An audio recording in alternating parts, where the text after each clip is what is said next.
परिश्रम स्कूल के इस वीडियो लेक्चर में आपका स्वागत है। अगले वीडियो में हमने चैप्टर 4 तक स्वाध्याय के प्रश्नों के बारे में चर्चा की। आज हम देखेंगे चैप्टर 5 स्वराज्य की नींव। लेखक है विष्णु प्रभाकर। स्वाध्याय के प्रश्न देखने से पहले हम पाठ का सार देखेंगे। स्वराज्य की नींव। रानी लक्ष्मीबाई यह देखकर निराश है कि झांसी, कालपी और ग्वालियर स्वतंत्र सेनानियों के हाथ से निकल गए हैं। झांसी और कालपी अब हमारे पास नहीं है और अब केवल ग्वालियर का किला ही उसके अधिकार में यानी कि हमारे पास बचा है।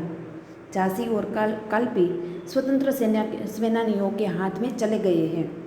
रानी लक्ष्मीबाई किसी भी कीमत पर झांसी अंग्रेज के हाथ से वापस लेने का निश्चय करती है।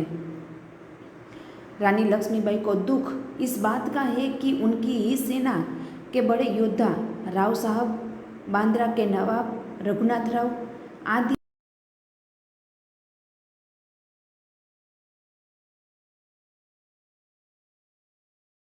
हैं। उनके पास शक्ति है, फिर भी वे दुर्बल है।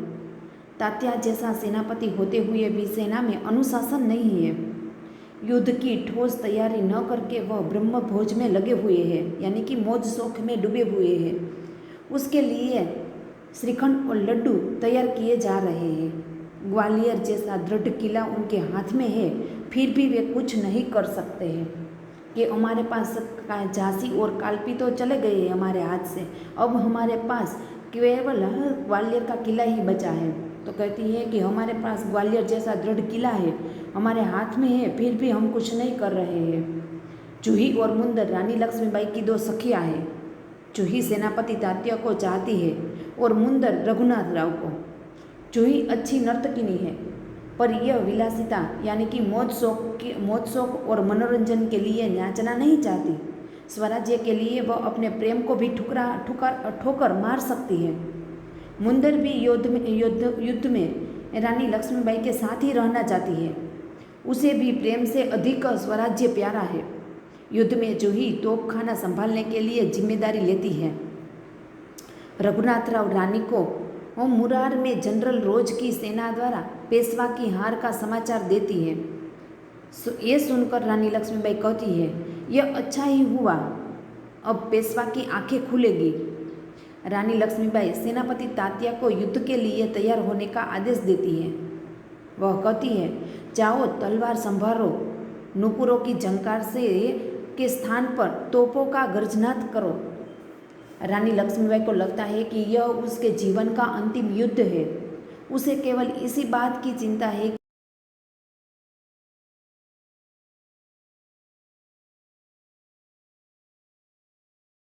सेवा, तपस्या और बलिदान से ही स्वराज्य मिल सकता है। स्वराज्य प्राप्ति से भी अधिक महत्वपूर्ण है स्वराज्य की स्थापना के लिए भूमि तैयार करना और स्वराज्य की नींव का पत्थर बनना। रानी लक्ष्मीबाई, जूही, मुंदर और आदि स्वराज्य की नींव के पत्थर ही बनना चाहती थी। किसी भी केवल पर वह अपनी झांसी फिर स्वतंत्र से अंग्रेजों से वापस लेना चाहती थी। ये था स्वराज्य की नींव के पात्र और पाठ का सार। अब हम देखेंगे उसका स्वाध्याय के प्रश्न। सबसे पहले देखेंगे एक एक वाक्य में प्रश्न के उत्तर। पहला प्रश्न है कि रानी लक्ष्मीबाई की चिंता का क्या कारण था। रानी लक्ष्मीबाई की चिंता क्या थी, उसका कारण क्या था? तो उसका उत्तर है, रानी लक्ष्मीबाई की चिंता का यह कारण था कि बहुत प्रयत्न करने के बाद भी स्वराज्य उनके हाथ में नहीं रहा था। कि उसने बहुत प्रयत्न किए कि कालपी, झांसी और ग्वालियर ये तीनों स्वतंत्र सेनानियों के हाथ से किसी भी कीमत से निकल जाए और अंग्रेजों के हाथ से निकलकर वह अपने पास ले सके।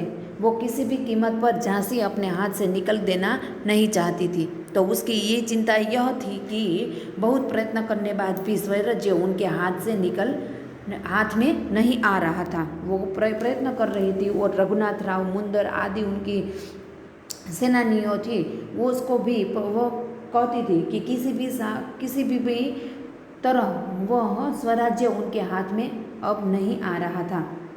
दूसरा प्रश्न है, रानी लक्ष्मीबाई ने क्या प्रतिज्ञा की थी? तो रानी लक्ष्मीबाई ने झांसी को फिर से जीत लेने की प्रतिज्ञा की थी। वो किसी भी तरह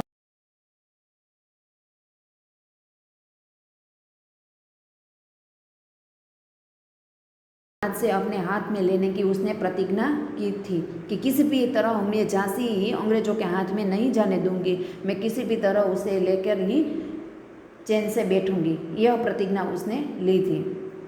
अगला प्रश्न है, चूही सेनापति तात्या का पक्ष क्यों लेती है? चूही सेनापति तात्या का पक्ष क्यों लेती है?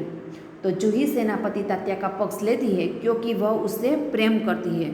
चूही है वो किसे प्रेम करती है? तो कि तात्या से। वो तात्या से प्रेम करती है। वह अपने प्रेम के लिए वह स्वराज्य प्राप्त करने के लिए वह अपने प्रेम को भी ठोकर मार सकती थी, इसलिए जूही तात्या सेनापति से प्रेम करती थी। अगला प्रश्न है, जूही देश के लिए किसे ठुकरा सकती है? अगला प्रश्न हमने आगे देखा कि जूही सेनापति किसका पक्ष लेती है, का पक्ष क्यों लेती है? तो जूही सेनापति क्योंकि वह तात्या का पक्ष लेती है, सेनापति तात्या का पक्ष लेती है क्योंकि वह उसे प्रेम करती है। और अगला प्रश्न है, जूही देश के लिए किसे ठुकरा सकती है? तो जूही देश के लिए अपने प्रेमी तात्या साहेब को भी ठुकरा सकती है। वह स्वराज्य की नींव के पत्थर बनना चाहती थी, इसीलिए वह अपने प्रेम को भी ठुकरा सकती है देश के लिए। अगला प्रश्न है कि जूही अपनी कला को किनके गले की फांसी नहीं बना सकती? जूही अपनी कला को किसके गले की फांसी नहीं बना सकती? तो जूही अपनी कला को विलासिता में यानी कि मौज शौक में डूबे हुए लोगों के गले की फांसी नहीं बना सकती, कि जो अपने मौज शौक में ही डूबे हैं ऐसे लोगों को गले की फांसी में नहीं बनना चाहती। कि जो मौज शौक मांस मदिरा और विलासिता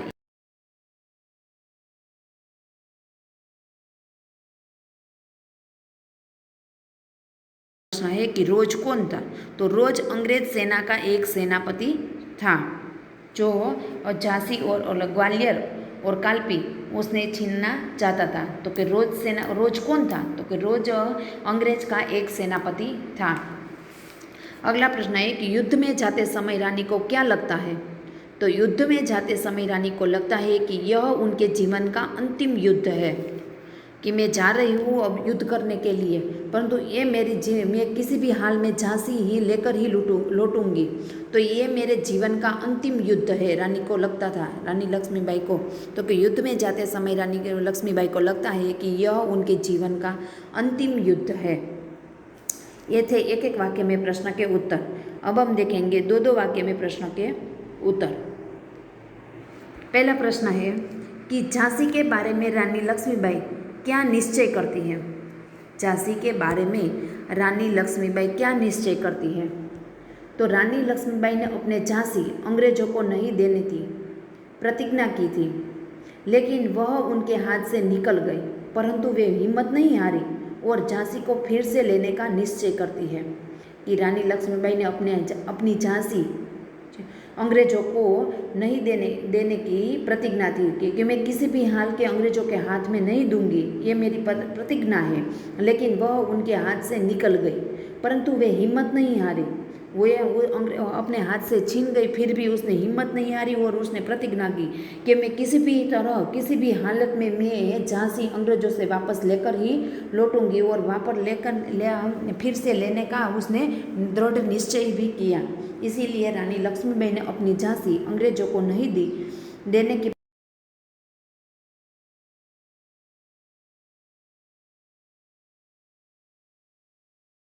किया।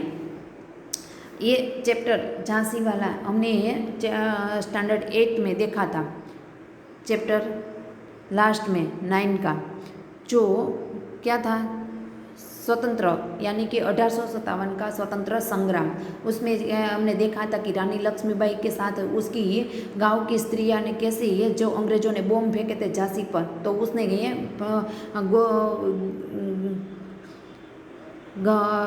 कैसे उसके ये जो बम गोले फेंके थे वो उसने ये गांव की स्त्रियां ने वो उसे भीने गोदड़े भीने करके जो सिर पर रख दिया और जो बम फेंके थे उसको ठंडा गार कर दिया था। ऐसे ही हमने चैप्टर 9 में स्टैंडर्ड 8 में हमने देखा था रानी लक्ष्मीबाई का।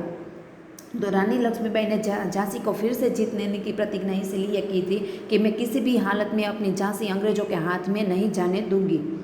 अगला प्रश्न है कि बाबा गंगदास ने रानी लक्ष्मीबाई से क्या कहा था। बाबा गंगदास ने रानी लक्ष्मीबाई से क्या कहा था। तो बाबा गंगदास ने रानी लक्ष्मीबाई से कहा था कि समाज में छुआछूत, ऊंच नीच और विलास प्रियता के होते हुए हम स्वराज्य नहीं मिल सकता, कि हमारे समाज में एकता की कमी है। समाज में छूत अछूत, कि ये छूत अछूत, उच्च नीच, ये उच्च लोग हैं नीच लेंगे, और विलास प्रियता के होते हुए हमें स्वराज्य नहीं मिल सकता। स्वराज्य मिल सकता है केवल सेवा, तपस्या और बलिदान से ही हमें स्वराज्य मिल सकता है। तो बाबा गंगदास ने रानी लक्ष्मीबाई से यही कहा था कि समाज में ऊंच नीच, विलास प्रियता, छूत अछूत, ऐसे ये स्वराज्य हमें नहीं मिल सकता है। ऐसे होते हुए ये लोग हैं और इसमें मानते हैं, इसलिए हमें स्वराज्य नहीं मिल सकता। स्वराज्य तो हमें केवल इसीलिए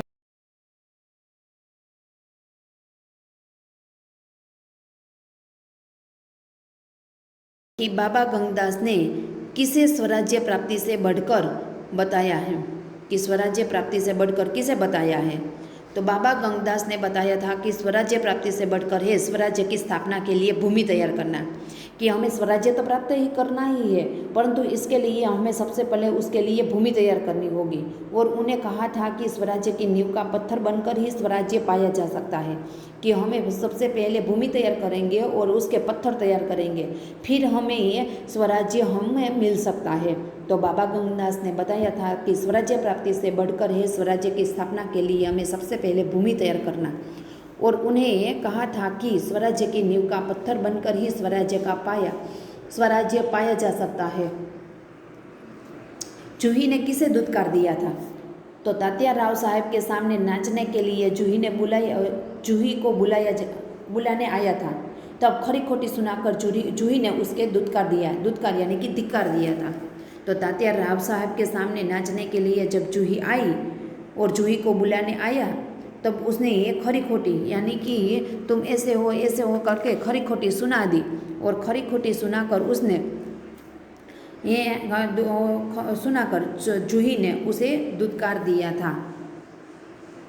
अगला प्रश्न है, जूही किसके लिए नाच सकती थी, किस लिए नहीं। जूही किसके लिए नाच सकती थी और किसके लिए नहीं। तो जूही स्वराज्य के लिए नाच सकती थी, जो लोग विलासिता में डूबे थे उसके लिए नहीं, कि वह नाच सकती थी पर किसके लिए, तो कि स्वराज्य, उसे किसी भी तरह अपना राज्य वापस लेना था, इसीलिए वह स्वराज्य के लिए नाच सकती थी। परंतु भोग विलास यानी सुख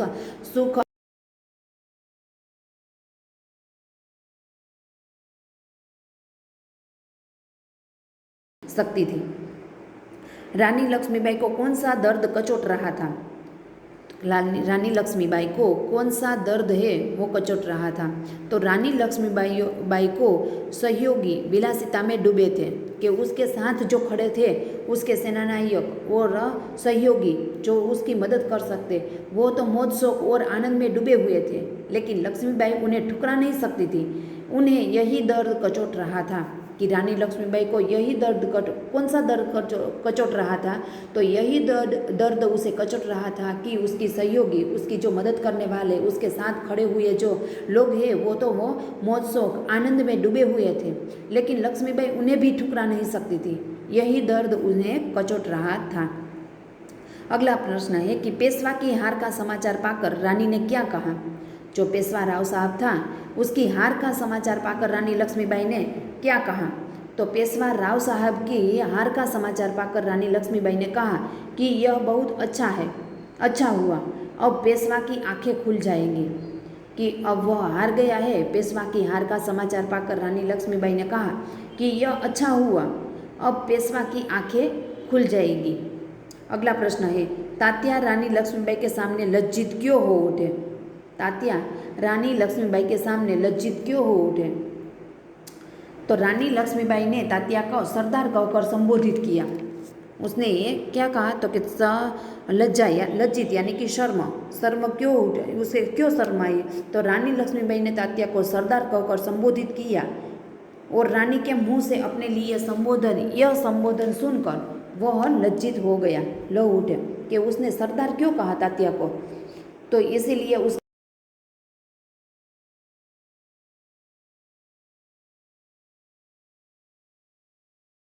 हो उठे। तोपों की आवाज़ सुनकर रानी ने तात्या से क्या व्यंग किया।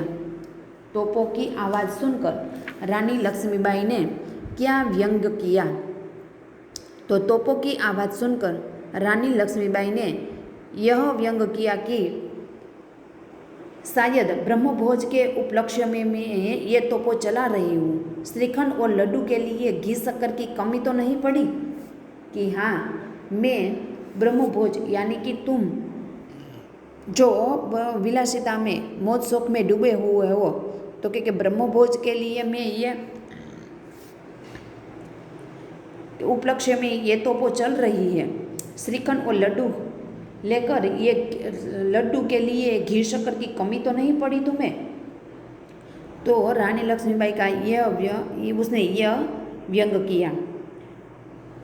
अगला प्रश्न है कि युद्ध में जाते समय मुंदर ने रानी के सामने क्या इच्छा प्रकट की। युद्ध में जाते समय मुंदर ने रानी के सामने यह इच्छा प्रकट की कि उस दिन वह बराबर उनके साथ ही रहेगी, तो खाना संभालने की जिम्मेदारी वही निभाएंगी। कि मुंदर कहती है कि मैं अपने प्रेम के स्वराज्य के लिए भी अपने प्रेम को भी ठुकर मार सकती थी। मुंदर भी युद्ध में रानी लक्ष्मीबाई के साथ ही रहना चाहती थी। उसे भी प्रेम से अधिक स्वराज्य प्यारा था। युद्ध में जूही को तोपखाना संभालने की जिम्मेदारी सौंपी जाती है और वह तोपखाने संभालने की जिम्मेदारी वही निभाएंगी। तो युद्ध में जाते समय मुंदर ने भी रानी के सामने यह इच्छा प्रकट की कि उस दिन वह बराबर उनके साथ ही रहेंगी, कि जब युद्ध में जाएंगे तो मैं आपके रानी लक्ष्मीबाई मैं आपके साथ ही रहूँगी।